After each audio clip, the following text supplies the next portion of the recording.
The Constitution then takes effect in 1789. And we need to understand that the Constitution, this whole American system of government, has been and still is an experiment.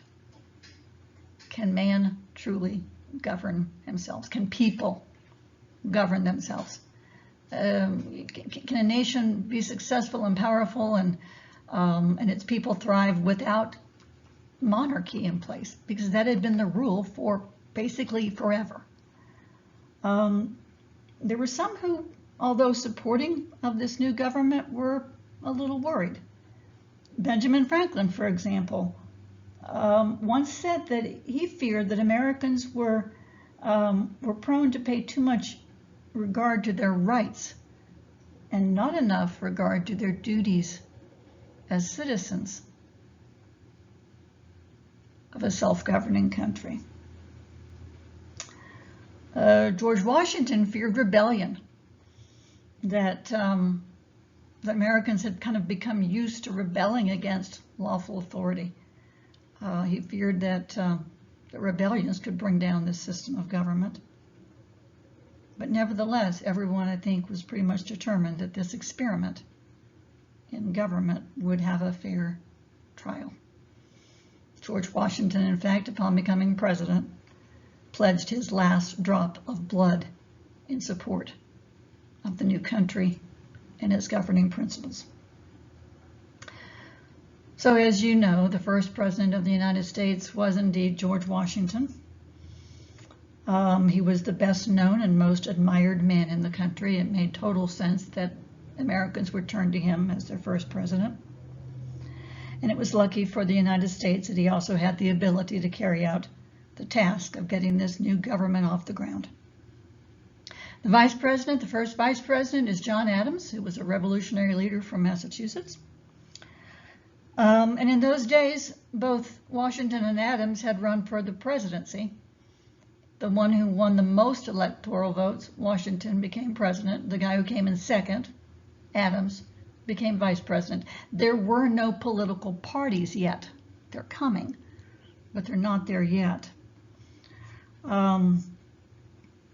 Congress was elected with a majority of people who we might call Federalists, people who had supported this new, stronger central government under the Constitution, although there were in Congress anti-Federalists as well, who feared that the Constitution simply gave too much power to government.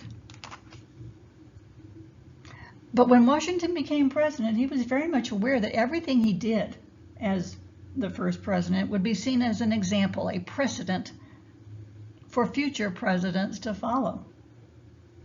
And he was absolutely determined that this new office of President of the United States be a dignified one, that there be a certain amount of formality and grace and dignity invested in the presidency. One of the first things the Congress had to decide, though, about this new office was this. What would he be called, this president? What would the title of the President of the United States be? And despite the serious problems facing the country in 1789 when Washington was sworn in, the new Congress found themselves debating this question of a presidential title as though the success or failure of the Republic depended on it. Because there were many who believed that Washington, the president, should have a royal title of sorts. And we got to understand, that's the world they lived in at the time. Leaders of nations were royalty. They had titles like His Majesty, right? And so a lot of them had believed that Washington himself also should have such a title. So some of the suggestions in Congress as they debated this issue were these. Perhaps the president should be called His Excellency, or maybe His Elective Highness. A committee in Congress suggested this title: His Highness, the President of the United States and Protector of the Rights of the People. Washington, however, refused any title that even hinted at royalty. Washington said he should be simply called Mr. President. And that's the first example he set, the first precedent. Every president we have ever had carries that title, Mr. President. Someday there'll be a Madam President. But Mr. President, just a citizen. Not a king, not a royal personage. Just a citizen, like all the others.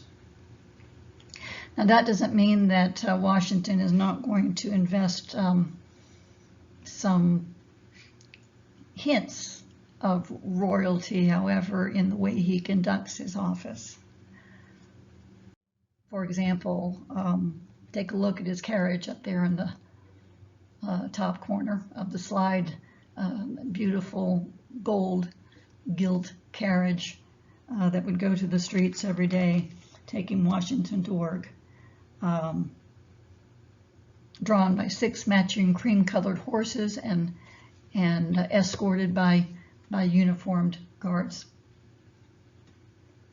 In the Washington administration, they would on occasion have what were called levees, L-E-V-E-E-S, receptions really, events where the people could come and greet the president. Just like in Britain, levees were held for the people to come and greet the king. And the highlight of the Washington social season during Washington's term was the president's birthday. Now in Great Britain, there are all kinds of parades and ceremonies held for the king or queen's birthday, and they did the same in the United States for Washington. And we may think that's kind of pompous, but even these little hints of royalty, with the carriage and the levees and the parades and the ceremonies, Washington was respected as an equal by the royal kings in Europe and the rest of the world. The United States president had some respect in the world, and that some of that respect kind of also was given to the country as well. And let's face it, this new country needed all the respect it could get. We should also note that Washington was a good administrator. George Washington never hesitated to recognize his own limitations and weaknesses. He knew he didn't know everything. He knew that he did not have all the answers, and so he made sure to surround himself with some of the brightest men in the country as part of his cabinet, or as they called them at the time, departments. For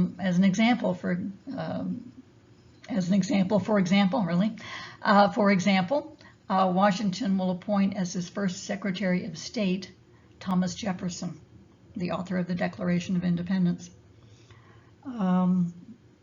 Secretary of State is the nation's top diplomat in charge of handling foreign affairs. It is the highest cabinet official or cabinet office in the country. The next highest is Secretary of the Treasury. George Washington will appoint Alexander Hamilton as the first Secretary of the Treasury. And without question, the appointment of Hamilton is key to Washington's success as president. Because Alexander Hamilton's job as Secretary of the Treasury was tough. His challenge is to figure out how to get this shaky little cash-poor, credit-impoverished nation on some kind of firm financial footing. Remember, under the Articles, the country had not been able to collect taxes. They were on the verge of bankruptcy most of their history. So how is Hamilton going to handle this? How is he going to be able to establish, to bring in operating revenue and establish credit for this new country? Now, just to pay the government's basic operating expenses, Hamilton asked Congress, and Congress approved, an 8% tariff on imports into the United States. So every imported product coming in the U.S. is going to have a tax added to it of 8%. The people will be paying that tax in a sense by way of higher prices on those imported goods, bringing in operating revenue to the country to allow the government to function. Now, the 8% was enough to handle the basics, but in case of war, in case of an emergency, the United States would need to be in a position to borrow money. And so Hamilton's second job is to establish a credit rating for the new country, in a sense, to prove that the country could pay its debts, to start paying off its debts that were already owed, and stabilize the American financial situation. Hamilton has a 4-point plan to do that, to establish a credit rating for the United States and stabilize the currency.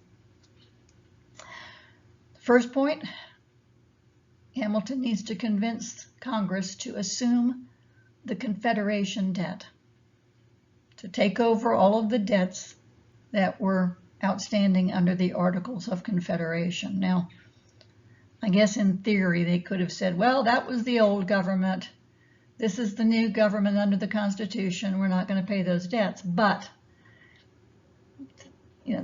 that's just wrong. Hamilton knows that everybody knows the United States has got to pay its debts. That they cannot ignore the debts that the country had already incurred, even if they were under a different piece of paper governing the country. The United States owed about $12 million in debt to France, mostly, to foreign countries for the money that had been loaned to them during the Revolution. And the United States also owed about $44 million to its own citizens, Americans who had purchased government bonds during the Revolution to help pay for the war. Now, nobody had a problem with assuming the foreign debt. They know that if they have any chance at all of France or any other nation loaning them money if they needed it, they've got to pay that debt and show that they're good for what they say they owe. But there were some who weren't quite sure that the United States should pay the domestic debt in full. That some American citizens had sold their bonds at cut rates, figuring that the United States would never be able to make them good. And some argued that those who had purchased those bonds should only receive half the value of the bond and no interest as the country began to pay those debts. Now, Hamilton said no. Hamilton says it's more important for the new government to establish its credibility by paying everybody in full, even those who had purchased their bonds from an original bondholder at a cut rate price. He says we've got to make sure that everyone knows throughout the world that if the United States owes you money, the United States will pay it. And so ultimately Congress will pass the bill to assume the entire Confederation debt, pay it all in full. George Washington will sign that bill and it becomes law. Second, Hamilton wants Congress to assume any debt owed by the states. Some states had not been able to pay their debts during the Revolution and the period under the Articles. And Hamilton believed that if the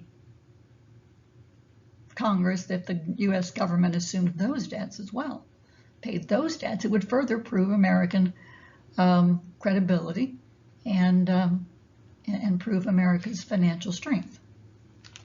And although there are some who oppose this, it will eventually be passed by Congress. Washington signs the bill, and it too became law. The third thing Hamilton wants the Congress to do is to establish a bank of the United States, a central bank where all the government's money would be deposited. Now, this bank would have a lot of power because they have a lot of money, a lot of resources. This bank would be able to control how much money is in circulation throughout the country as well. And it would essentially be setting banking policy throughout the country. Congress approved the bill to establish the bank without much debate, really. And it went to George Washington's desk for his signature. And it was there that opposition to the bank was raised. It's Thomas Jefferson, the Secretary of State, who argued against Washington signing the bill to establish the bank, encouraging Washington to veto it. Jefferson argued this point by saying that nothing in the Constitution gives government the power to create a national bank. Nothing in the Constitution gives Congress the power to create a national bank, he said. Now, obviously Jefferson is a strict constructionist, right? If it's not spelled out specifically in the Constitution, he would say government doesn't have the power to do it. Nothing in the Constitution gives government the power to create this big old national bank. And thus he argued for Washington to veto the bill. Hamilton, on the other hand, argued that there was nothing in the Constitution that prohibited government from creating a national bank, and that the bank was necessary in order to do things such as regulating interstate trade and commerce, which was something that was spelled out in the Constitution.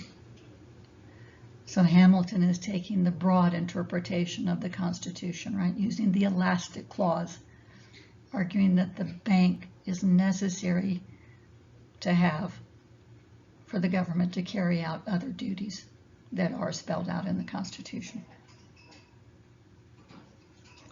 Washington sided with Hamilton and signed the bill to create the Bank of the United States.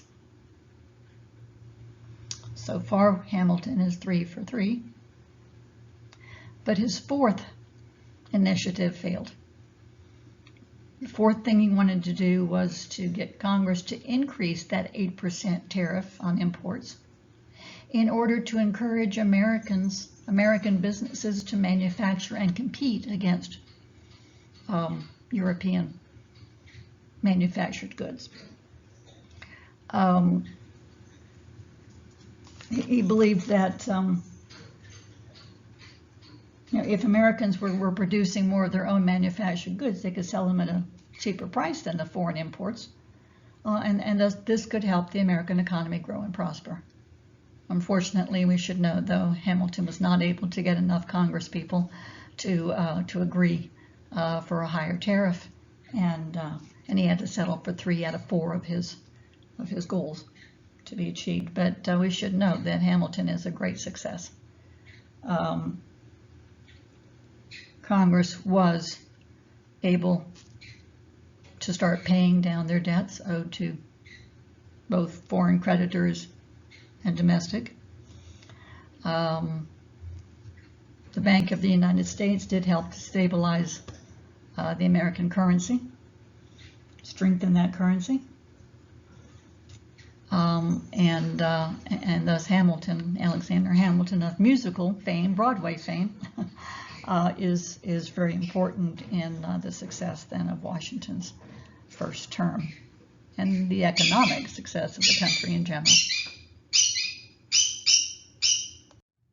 All right, so you've been hearing the squawking of my little bird Well, he's actually kind of a medium-sized bird named Max, but his comments notwithstanding, let's move on. Washington ran for a second term in 1792 and was reelected to the presidency. John Adams reelected to the vice presidency as well. And while that first term was mostly about establishing financial stability for the United States, Washington also appointed the first Supreme Court of the United States. The second term was much more about foreign problems, foreign affairs. And so let's take a look at a problem that the United States was facing in dealing with Britain during Washington's second term. The problem was something called impressment. Impressment. Big, powerful nations like Britain, who had powerful navies, if they had a crew vacancy out there on the high seas, the British would seize the ships of smaller, weaker nations, and they would simply kidnap some of the crew off those ships and put them to work for the British Navy. It's called impressing someone into service to the British Navy. Now, Britain, as the most powerful nation on earth, could kind of get away with this at the time. And it certainly didn't bother the Americans when they were colonies that Britain was doing such things to other weaker nations. But now that the United States was independent and clearly militarily weak, suddenly it's American ships that are sometimes being seized by the British and American sailors who are being impressed into service to the British Navy. Now, the British tried to calm the Americans down, saying that, oh no, we're not taking Americans off those ships. We are simply taking British-born people off those ships. In a sense, bringing these British-born sailors, back where they belong in the British Navy. But Americans were not swayed by that argument because pretty much all of those British-born sailors had gone through the process to become naturalized Americans. And impressment of those sailors into service to the British indicated to the Americans that Britain was not respecting them as a full and independent nation, that Britain was not respecting American naturalization law, that Britain was not fully recognizing American independence. We're treating them like some weaker junior nation in the world. And so the people of the United States want war with Britain over this issue. They're going to impress our sailors, kidnap our sailors, and force them into service to the British Navy. Then let's just go to war with Britain. But Washington knows that would be a disaster. He wants to work this out through negotiations with the British. And so Washington is going to send the Chief Justice of the Supreme Court, John Jay, to Britain to negotiate a treaty with Britain that would deal with this issue of impressment. Now, Jay goes to London, and by all accounts had a pretty good time there. Lots of parties and dinners, and negotiated a treaty. And he brought home a treaty called Jay's Treaty. But the American people hate it. So let's take a look at the terms of this treaty. On the positive side, in Jay's Treaty, the British promised to remove British troops from that region around the Great Lakes that they'd occupied since the Revolutionary War. Now, that was a good thing. Second, Jay's Treaty also opened up some new trade relationships between the United States and Britain, which would be good for American business.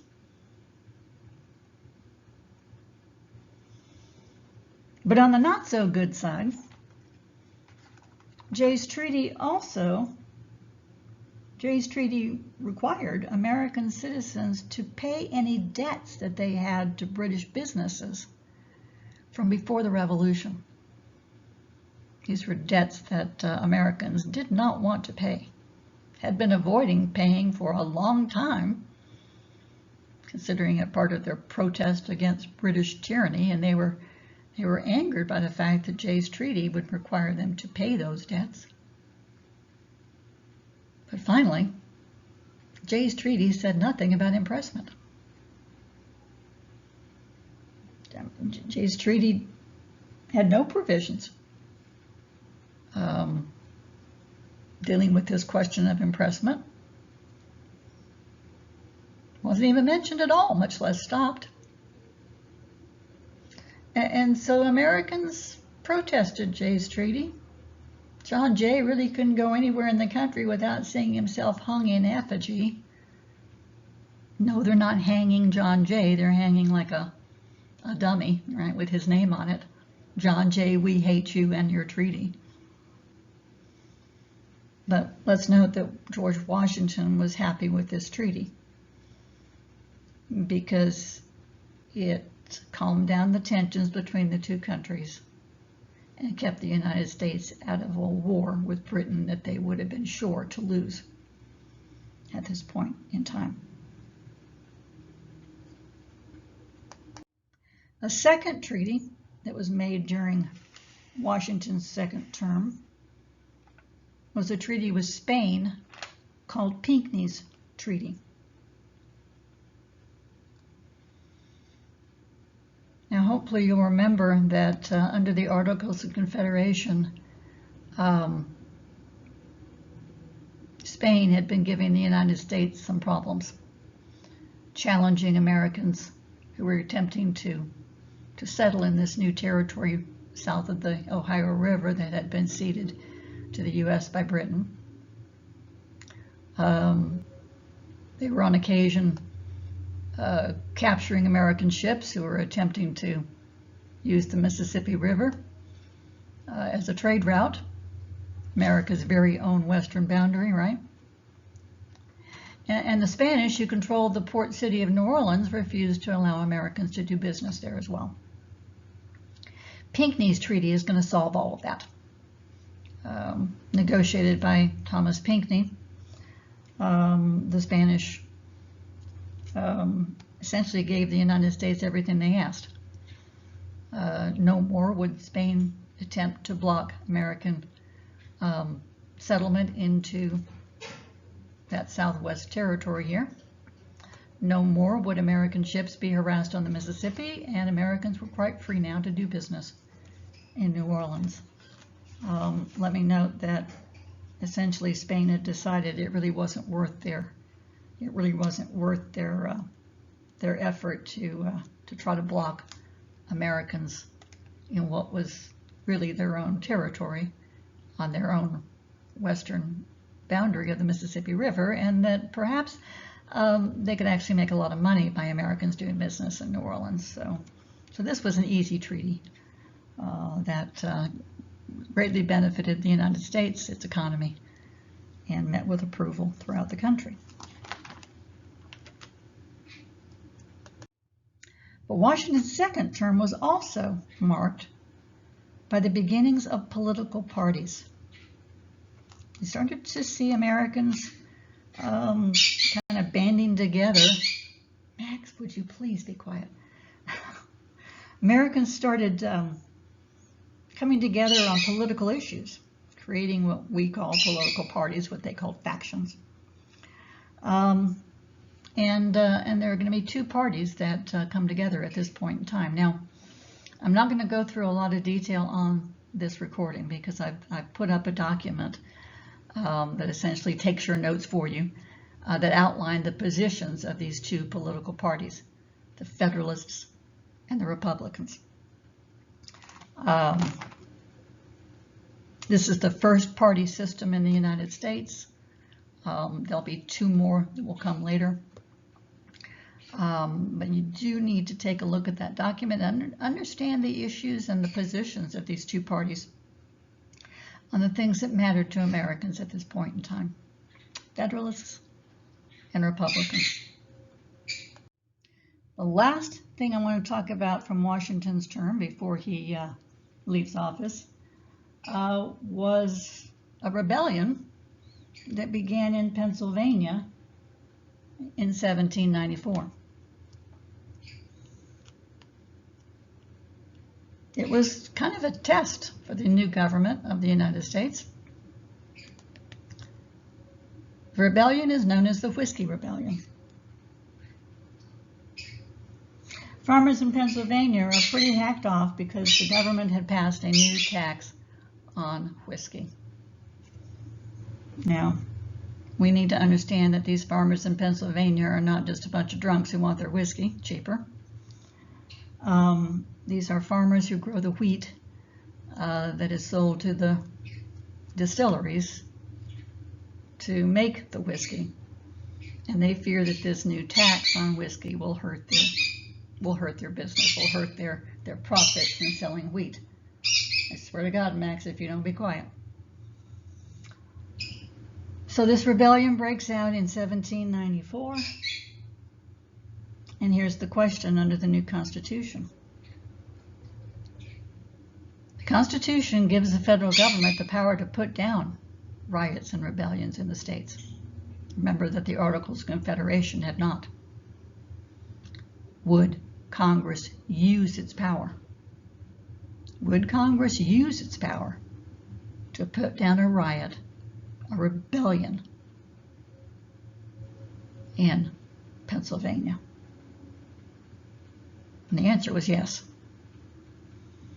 George Washington himself is going to lead the troops, 15,000 militia troops from the various states.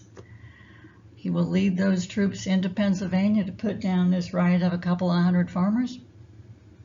And I got to tell you, once those federal troops arrived, this rebellion was over. Those farmers quickly dispersed, and there was no more trouble. But this is important because, again, it had been a test of the Constitution. You know, would the government really use its military power to put down a riot in a state? And yeah, they did. Just as the Constitution had set forth, the government would use that power if necessary.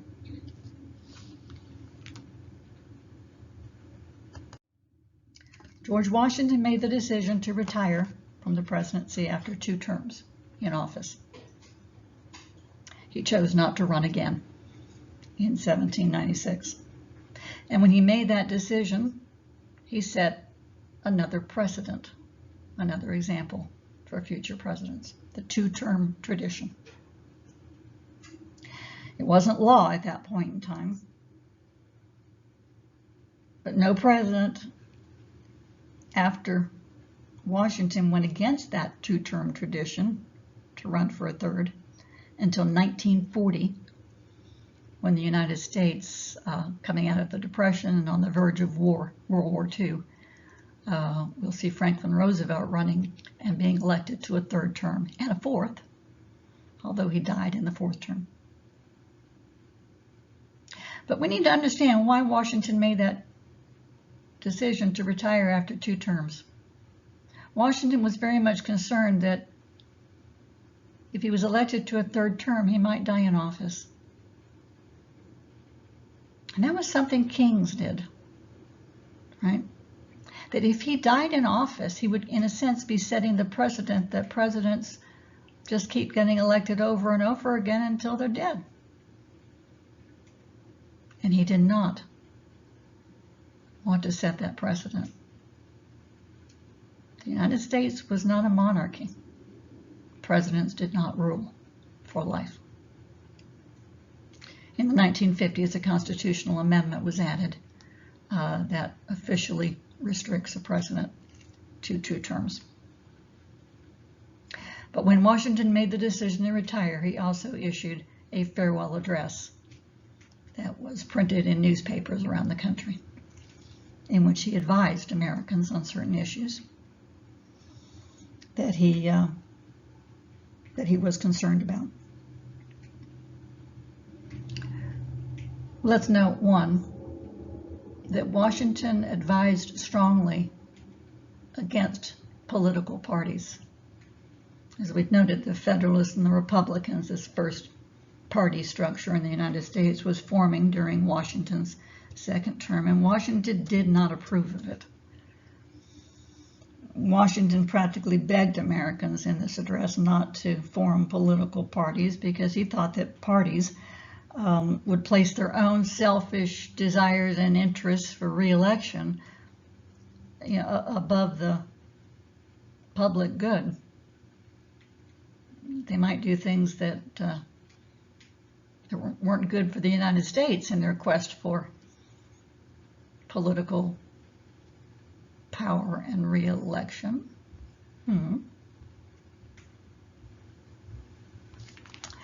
Second, Washington advised against rebellion, arguing that if Americans had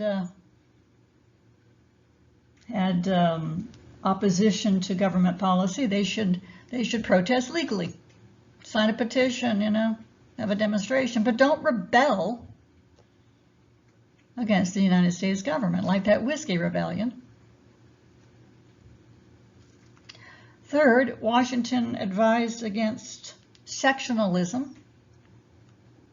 He was afraid that too many Americans were still too much concerned with the interests of their states or their part of the country, south, northwest, and still not concerned enough with the interests of the nation as a whole. That if you only cared about your part of the country, how would we ever solve national problems?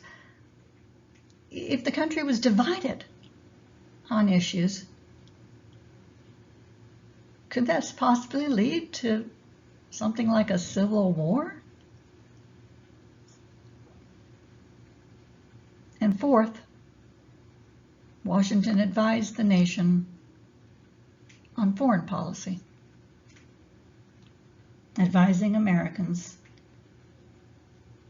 to take a policy of neutrality toward foreign nations, not to make alliances with European powers or other nations around the world. You want to trade with all nations and get along with all nations, but stay out of their wars, stay out of their domestic matters. That if the United States takes sides in the affairs of other nations, either loving this other nation so much or hating this other nation so much, then the American government might create policy that, although would be damaging to their enemies or beneficial to their allies, might not really be in the best interest of the United States and Americans. So stay neutral, he said, when it comes to foreign affairs. Don't take sides. Don't get involved in other nations' wars. Don't be sending American troops off into other nations' conflicts and wars.